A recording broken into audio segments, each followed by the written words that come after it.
Sir, ang sinabi po kasi ay nag-ano po kayo, nag-waiver po kayo pero Oo, pinapa-autopsy po kasi yung asawa okey ninyo. sabi ko nga, ito na nakita naman pinakita ko na sila yung ano, yung bangkay. Karapatan na namin na nagbigay na kami ng waiver. Okay.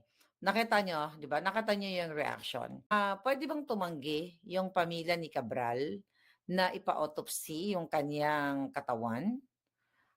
Definitely hindi. Kasi alam ko nasa batas 'yan. Kapag suspicious yung pagkamatay, hindi puwedeng pigilan ng family 'yan. Dahil suspicious nga. Sino ba naman ang magwa-wonder o magliliwaliw o magpapahangin doon sa bangin? Walang matinong tao na may acrophobia o may fear of heights na magliliwaliw doon sa bangin. Wala naman sila nakitang ano, foul play. Mhm.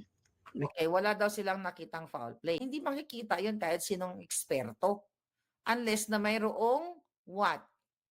Mayroong medical expert. Nagdudusa na kami tapos eto mararamdaman mo pahirapan ka pa. Actually, normal lang 'yan na may process talaga.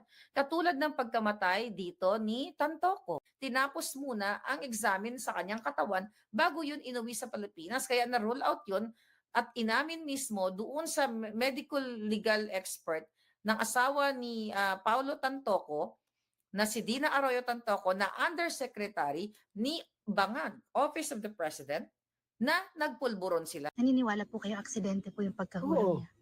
Okay. Kung ako ang asawa, hindi ako maniniwala kaagad.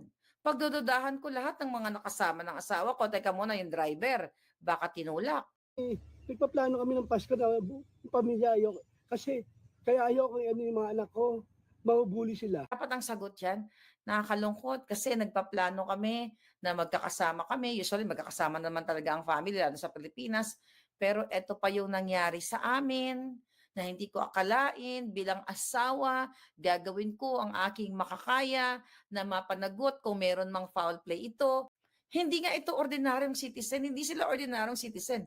Nasangkot sila sa kontrobersya. Hindi ako nakikialam ng trabaho eh. Okay. Alam mo kung ano nakikita ko dito? Nilalabas niya yung kanyang sarili na wala siyang kinalaman o kinasasangkutan sa anomalya na ginagawa ng asawa niya. Wala dumayo dito. Kasi inasikaso ko siya. Doon makikita, baka kausap ni Cabral, si Lisa Marcos Tanas, si Tambalos Dos, si Bangag na, bumaliktad ka na lang, ganito, ganyan, ganon, ganon. Di ba? O kausap si Remulla. Pwede yon. So, yung ano na yan, yung cellphone na yan, hindi talaga dapat ibibigay yan sa family.